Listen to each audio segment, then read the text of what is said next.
కాలంగా పనిచేస్తున్న తమను కాదని పలుకుబడి బంధువర్గం డబ్బుకు ఉపాధ్యాయ పోస్టులను అమ్ముకోవడాన్ని తీవ్రంగా ఖండిస్తున్నామని మైదుకూరు ఆర్సీఎం ఎయిడెడ్ స్కూల్ ఉపాధ్యాయులు వెంకట సుబ్బమ్మ అలియా శ్రీదేవి ఎల్లయ్యలు తెలిపారు. ఈ సందర్భంగా కడప నగరంలోని వైఎస్ఆర్ మెమోరియల్ ప్రెస్ క్లబ్లో ఏర్పాటు చేసిన విలేకరుల సమావేశంలో వారు మాట్లాడారు. అరకొర వేతనాలతో క్రమశిక్షణాయుతంగా పనిచేస్తున్న తమ పట్ల నిర్లక్ష్యంగా వ్యవహరించడం తగదన్నారు. ఈ విషయంగా తాము కోర్టుకు సైతం వెళ్లగా తమకు అనుకూలంగా తీర్పు రావడం జరిగిందన్నారు. ఇటువంటి తరుణంలో పోస్టుల భర్తీ సమయంలో తమకు న్యాయం చేస్తామని హామీ ఇచ్చి ప్రస్తుతం అందుకు విరుద్ధంగా ప్రవర్తించడం దారుణమన్నారు. ప్రస్తుతం కొత్త పోస్టులు మంజూరుగా తమను ఏమాత్రం పట్టించుకోవడం లేదన్నారు. తమ కుటుంబాలు తమ జీతం పైన ఆధారపడుతున్న తరుణంలో తమకు అన్యాయం జరిగేలా వ్యవహరించడం ఆర్సీఎం ఫాదర్లకు తగదన్నారు. తమ ఉద్యోగ విషయంగా న్యాయం జరగకపోతే తమకు ఆత్మహత్యలే శరణ్యమన్నారు. అంతేకాకుండా వారి నుంచి తమకు ప్రాణహాని సైతం ఉందన్నారు. ఇప్పటికైనా తమకు తగిన న్యాయం చేసి ఆదుకోవాలని కోరుతున్నామన్నారు. ఈ కార్యక్రమంలో బాధిత ఉపాధ్యాయులు వారి కుటుంబ సభ్యులు పాల్గొన్నారు. ఈరోజు ఎంతో బాధతో సమస్యలతో మీడియాతో మాట్లాడుతుంటే చూసే వాళ్ళు అర్థం చేసుకోవాలా. ఈరోజు కూడా ఇలాంటి పరిస్థితి రాకూడదని వాళ్ళు అర్థం చేసుకోవాలా. మొదటగా 2001 సంవత్సరంలో మాకు డిఎస్సి లాగా సంస్థ పెట్టింది. ఆ సంస్థలను మాకు సెకండ్ ర్యాంక్ వచ్చింది సార్. ర్యాంకులో ఫస్ట్ మాకు బ్రహ్మగారు అపాయింట్మెంట్ ఆర్డర్ ఇచ్చారు. అక్కడ ఒక సంవత్సరం పాటు చేసినాం. అప్పుడు మా జీతం వచ్చేసి 650 2000లో. తర్వాత ఒక సంవత్సరం తర్వాత బుగ్గలపల్లికి ట్రాన్స్ఫర్ చేసాం. బుగ్గలపల్లిలో అక్కడ కూడా ఎయిడెడ్ స్కూల్లో మాకు అప్పుడు 700 రూపాయలు చేశారు సార్ జీతము. మేము అందరూ నాకు చిన్న పిల్లలప్పుడు ఆ పిల్లలు పెట్టుకొని వచ్చి ఇక్కడ బాడీ ఉంటుంటూ వాళ్ళు మాకు అప్పగించిన పనిని సమర్థవంతంగా చేసిన వాళ్ళకి ఇబ్బంది లేకుండా చేసినారు. ఎందుకంటే మాకు పోస్ట్ 7 వేసిందని. కాబట్టి అట్లా ఆ విధంగా 2015 సంవత్సరం వరకు చాలా కష్టంతో పోరాడి చేసినాం. 2015 అప్పుడు 2003లో బుగ్గలపల్లికి మార్చారు. అప్పుడు 22 మంది పిల్లలు ఉన్నారు అక్కడ. మేము ఇంటింటికి డోర్ టు డోర్ తిరిగి పిల్లలకు అడిషనల్ ట్యూషన్ పెట్టి గురుకుల పాఠశాలలో వాళ్ళందరూ కూడా సీట్స్ తెప్పించి చాలా చేసిన తర్వాత ఆ బుగ్గలపల్లి ఆ చుట్టుపక్కల ప్రాంత ప్రజలంతా ప్రజలు కూడా మా స్కూల్ పిల్లలు చేర్చి 75 మంది చేసినారు. 2003 నుంచి 2015 వరకు 75 మంది పిల్లలు చేసినారు. అప్పుడు అదనుగా చూసుకొని జాన్సన్ ఫాదర్ అని చెప్పూరి ఆయన వాంటెడ్గా కావాలనే ఉద్దేశంతో మమ్మల్ని మేము చెప్పినట్టే మాకు సమస్య ఉంది, డాసిస్ చాలా ఇబ్బందులు ఉంది, చాలా బాధాకరంగా డబ్బు జీతం లేని పరిస్థితులు ఉంది, కాబట్టి మేము మిమ్మల్ని తొలగిస్తున్నాం కొంతమందిని అని మాకు చెప్తే బలవంతంగా తీసి ఒప్పుకోలే. అప్పుడు ప్రొపరేటర్ బాలస్వామి రెడ్డి ఉన్నారు. ఎందుకయ్యా బలవంతంగా ఆ విధంగా ప్రెజెంట్ చేస్తాము, ఎందుకు చేస్తున్నామని ఆయన కూడా అరిచినాడు. అరిస్తే మాకు నచ్చ చెప్పి బలవంతంతో నాతో సైన్ పెట్టుకుని క్యాన్సర్ పెట్టి తొలగించి వెంటనే మేము మళ్ళీ ఒక నెల 2 నెలల కల్లా నా ప్లేస్లో అప్పుడు అక్కడ 2 రెగ్యులర్ టీచర్లు, గారెడ్ పోస్టు, 3 సర్పంచ్ పోస్టు. అప్పుడు నన్ను తొలగించి 2 అనేక వాళ్ళు వేసినాడు. అక్కడ ఎందుకు వేసినాడు స్వామి, నాలో విమానం చెప్పు, నన్ను ఎందుకు తీసేసినాడు అని చెప్తే నీకు ఏదైనా అవకాశం ఖచ్చితంగా నేను కోర్టు ద్వారా 670 జీతంతో పనిచేస్తారు ఈ కాలంలో, ఎందుకు చేస్తారు ఏదనుకుంటున్నావు అని అసలుకి ఆయన లేదు సార్, వాళ్ళకు గవర్నమెంట్ పరంగా ఉద్యోగస్తులు వస్తే ఉద్యోగాలు గవర్నమెంట్ ఫిలప్ చేస్తే మేము వాళ్ళ పోస్ట్ వాళ్ళకి ఇస్తాము అని నాకు ఆయన మౌలాలకి ఆయన ఇద్దరికి లెటర్ ఇచ్చాడు జాన్సన్ ఫాదర్. అప్పుడు ఏం జరిగిందంటే అప్పుడు డబ్బులు పేమెంట్ చేసి ఇస్తాను, చాలా మంది పంపిస్తారు. మేము ఒప్పుకోలే. 3 ఏళ్ళు చేసుకోవడానికి 50,000 ఇచ్చినారు. 16-17 సంవత్సరాలు 50,000 ఇచ్చారు. మేము ఒప్పుకోలేదు. అందుకని మేము కోర్టుకు పోయింటే అప్పుడు జగన్ ప్రసాద్ తండ్రి గారు ఉండి మా కోర్టు ఖర్చులు గాను ఆయన 1 లక్ష రూపాయలు మాకు ఇచ్చినాడు అదనంగా. నువ్వు నెక్స్ట్ స్టెప్ వేయకూడదు, ఎందుకు ఈ పోస్టు మీకు వస్తే ఇస్తామని చెప్పాం కదా, ఇద్దరు స్టాఫ్ అని చెప్పాను సార్. అప్పటి నుంచి కూడా సెలెక్ట్గా 2 వారు కింద పోస్ట్ వేసి పోయినప్పుడల్లా రాని ఇస్తామని ఇదే మాట చెప్పాను జాన్సన్ ఫాదర్. ఇప్పుడు పోస్ట్ వచ్చినప్పుడు తర్వాత మీకు సర్వీస్ చూస్తామని చెప్పినాడు. నీకు టెట్ ఉందా అన్నాడు. టెట్ ఉంటే పోస్ట్ ఇస్తానని చెప్పినాడు. అది టెట్ క్వాలిఫై సార్ స్వామి, టెట్ ఉందంటే టెట్ ఉంది అంటారా సరే, అంటే నేను ఏజ్ క్రాస్ అయింది అన్నాడు. ఎయిడెడ్ స్కూల్ ఏజ్ క్రాస్ చేయలేదు స్వామి, కనుక్కోవడం కావాల్సిన ఎక్కడ కూడా మేము అంతా కనుక్కున్నాము.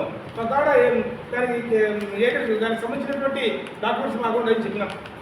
సరే అంటే నేను డబ్బు కట్టుకోకపోతే 7 లక్షలు కట్టమన్నాడు. డబ్బులు కట్టమంటే 7 లక్షలు సరే అని చెప్పి నాకు నేను ఆ ఇల్లు కూడా అమ్ముకున్నాను. అమ్ముకుని డబ్బులు తీసుకపోతే ఏమన్నా చివరికి నీకు ఎవరు చెప్పినా డబ్బులు ఇస్తాను చెప్పినా, నీకు పోస్ట్ ఇస్తాను చెప్పినాడా, నీకు అది నన్ను డామినేషన్ చేసి నన్ను బెదిరించినట్టు చాలా బెదిరించినప్పుడు నేను కూడా ఆ డబ్బు కూడా నాకు అనవసరంగా నా చేతుల కింద పోయింది సార్. అది 7 లక్షల పిల్లలు చేసిన డబ్బులు ఉండాలి కదా, కాబట్టి ఆ డబ్బులు లేదు నాకు. నేను బాడీ ఇంట్లో ఉన్నా, నేను ఆయన చేసిన పనికి పోస్ట్ ఇవ్వమంటే ఇంతో నేను ఇవన్నీ చేసుకోమంటున్నాడు. నేను 2000 నుండి 2017 చేసిన సార్ పోస్ట్. నేను అక్కడ సీనియర్స్ అందరినీ తొలగించారు, చాలా మందిని కూడా తొలగించి వాళ్ళకి కావాలని వాంటెడ్గా వాళ్ళ బంధువులను వాళ్ళ అనుకున్న చేసి మాస్టర్లు ఫాదర్లు కూడా వాళ్ళకి ఇచ్చుకుంటూ పోస్టులు అన్నీ అలాట్మెంట్ చేసుకుని డబ్బులు కట్టించుకున్న వాళ్ళ దగ్గర మేము డబ్బులు మేము కడతామన్నా కూడా వాళ్ళు వద్దంటున్నారు. ఈ కేసు క్లాస్ అది ఇది పెట్టు ఏదో పెట్టి సాకులు చెప్పి చేస్తారు సార్. ఇది చాలా దారుణంగా అన్యాయంగా అయిపోయింది. మాకు న్యాయం చేయకపోతే సార్ నాకు ఇంకా పేరెంట్స్ స్కూల్కి హెల్ప్ చేసుకోవాలని వాటిలో వచ్చింది సార్. కొంత కథ ద్వారా నాకు తెలిసింది సార్. వాటి ద్వారా నేను కనుక్కోవాలని జాబ్ పరంగా చూసుకుంటున్నాను సార్. మాకు ఫస్ట్ మీటింగ్ పెట్టి చూసుకుంటారు అంటే మా ఆర్సీఎం క్యాథలిక్ ఆర్సీఎం చర్చ్ తరఫున మాకు బిషప్ గారు ఫాదర్స్ వీళ్ళు పెద్దలు సార్, వీళ్ళు మీటింగ్ తీసుకున్నారు సార్. ఫస్ట్ మీటింగ్ తీసుకుంటూ అందరికీ చెప్పినారు సార్, మాట్లాడి ఇట్లా అని పరిస్థితి సార్. వాళ్ళందరూ సార్ ఇట్లా ఫిలప్ చేసుకునేటప్పుడు నాకు నేను 15 సంవత్సరాల నుంచి ఉన్నాను సార్. నాకు అన్యాయం జరిగింది సార్. ఎందుకంటే నాకన్నా జూనియర్ ఉన్న ఆమెకి కళారి ప్రసన్న కుమార్ అని ఆమె వాళ్ళన్నా జూనియర్ సార్. ఆమెకి పోస్టు ఇండిపెండెంట్గా ఆమెకి ఇవ్వాలని నిర్ణయించుకుని ఆమె దగ్గర డబ్బులు కూడా తీసుకున్నాను సార్. నాకు అన్యాయం జరిగింది సార్. దానికోసం నేను ఎంతవరకైనా పోగలను మాట్లాడతాను. నా న్యాయం కోసం నేను పోరాడాలనుకున్నాను సార్. నా కుటుంబము నా జీతం పైన ఆధారపడింది సార్. నాకు 2 బిడ్డలు, వాళ్ళు ఏదో గవర్నమెంట్ స్కూల్లో చేర్చుకున్నాను సార్. నా స్తోమత తగ్గదు. నేను ఫస్ట్ ఈ స్కూల్లో చేరేటప్పుడు 1000 రూపాయల నుంచి చేస్తా ఉన్నా సార్. 1000 రూపాయల నుంచి ఇప్పటికి 15 ఏళ్ళు చేస్తున్నా. నా జీతంలో నా కుటుంబమే ఆధారపడింది సార్. నేను ఒక వికలాంగురాలు. నాకు ఏ అండాలంటే ఎవరు లేరు నాకు. నా భర్త పిల్లల తప్ప నాకు ఏం లేదు. నా భర్త కూలి పని చేసుకునేవాడు సార్. నా జీతం పైన నా కుటుంబం కూడా ఆధారపడేది. కాబట్టి నన్ను ఈరోజు నేను సీనియర్ అయినా కూడా నన్ను పక్కన పెట్టి నాకన్నా జూనియర్ ఉండడానికి ప్రిఫరెన్స్ ఇచ్చి వాళ్ళ దగ్గర డబ్బులు తీసుకున్నారని కూడా తెలిసింది సార్. నాకు అన్యాయం జరుగుతుంది సార్. ఇట్లా నేను అడిగినప్పుడు నాకు మీరు ఉన్నది మాట్లాడతాము, చూద్దాము, చేద్దాము, ఇప్పుడు ఎలక్షన్ ఉంది కదా అది అని చెప్తా ఉన్నారు సార్. ఇప్పుడు ఎంత ఇస్తారు మీకు సాలరీ? అక్కడ 4000. నాకు బస్సులో ఎక్కడానికి కానీ పోవడానికి రావడానికి కానీ చాలా కష్టం సార్. మా ఇల్లు మా పల్లె అంటే ఆడ నుంచి ఒక ఆటో సార్, ఆటో ఎక్కి పోవాలి నేను. మాకు కరెక్ట్ టైం ఆటో ఉండదు. కానీ నేను స్కూల్లో 9 గంటలకల్లా ఉండాలి సార్. ఎంత కష్టం మీద ఎంత బాధతో పోతున్నానో ఆ దేవుడు తెలియాలో నాకు తెలియాలి సార్. ఆ పరంగా నేను 3 సంవత్సరాల క్రితం కూడా ఫాదర్కి చెప్తున్నా, ఫాదర్ నేను ఇట్లా నడవలేను, పోలేను, టయానికి స్కూల్కి మనం పోవాలి కదా, మన మన మన రెస్పెక్ట్ అది. ఒక ఇంచు కూడా మనకి ఇది అవ్వకూడదు. ఇదిగా ఉన్నాం కాబట్టి మనము పోవాలి రావాలన్నా కూడా నేను పోలేని కావాలన్నా కూడా మీకు పోస్ట్ వచ్చినప్పుడు మీకు కావాలన్నా వద్దా అని చెప్పి కూడా మమ్మల్ని పంపించింది. సరే నాకు కావాలని చెప్పి నేను ఎంత కష్టం ఉన్నా కూడా పోయి వస్తా ఉన్నా సార్. మీకు ఇప్పటికి కూడా 4000 4,000 సార్ మాకు. 15 ఏళ్ళ నుంచి 15 ఏళ్ళ నుంచి 4,000 సార్. అదేం జీతమ్మా 4000 15 ఏళ్ళ నుంచి? ఆ పోస్టుల మీద నాకు అన్యాయం జరిగింది సార్. ఆ పోస్టులో తీసుకోవాలంటే వీళ్ళ సీనియర్ని ప్రకారం చేస్తారు. సీనియర్ ప్రకారం అన్ని పోస్టులు ఫిలప్ చేసుకుంటున్నారు సార్. మరి నాకెందుకు ఇవ్వలేదు? నేను సీనియర్ సార్, 15 ఏళ్ళు ఉన్నాను. మరి ఆయనకంటే ఆమె జూనియర్ ఆమెకి ఎందుకు ప్రిఫరెన్స్ ఇస్తున్నారో నాకు తెలియదు సార్. నాకైతే బలము ఏది లేదు. వాళ్ళకి ఫాదర్లు ఉన్నారు, ప్లస్ వాళ్ళకి డబ్బు ఉంది. నాకు ఏది లేదు సార్. నేను కూలి పని చేసుకునేదాన్ని. డబ్బులు ఏమైనా ఇచ్చినారంటే సార్ వాళ్ళు 10 లక్షలు. నన్నైతే ఏది అడగలేదు సార్, నాకు ఏది చెప్పలేదు సార్. నేను పోతేగిన ఇప్పటికీ అర్జీలు పెట్టుకున్నా సార్. 2-3 సార్లు పెట్టుకున్నాను, మాట్లాడినాను. బిషప్ గారు కూడా నేను అర్జీ ఇచ్చుకున్నాను సార్. మాట్లాడదాము చూద్దాం అంటున్నారు సార్. నాకేమీ మీకు ఇస్తాము, మరి మీరు ఏదైనా ఏర్పాటు చేసుకోండి అని కూడా ఒక మాట చెప్పలేదు సార్. మీ ఉద్యోగం మీకు కావాలి? నా ఉద్యోగం నాకు కావాలి సార్. నేను సీనియర్ సార్. సీనియర్ నేనే సార్. నా వెనకటానికి ఇస్తామంటే ఎంత మాత్రం న్యాయం సార్ ఇది? ఇప్పుడు మిమ్మల్ని తీసేసిన చెప్పినారు వాళ్ళు. తీసేసినట్టే కదా సార్ మరి.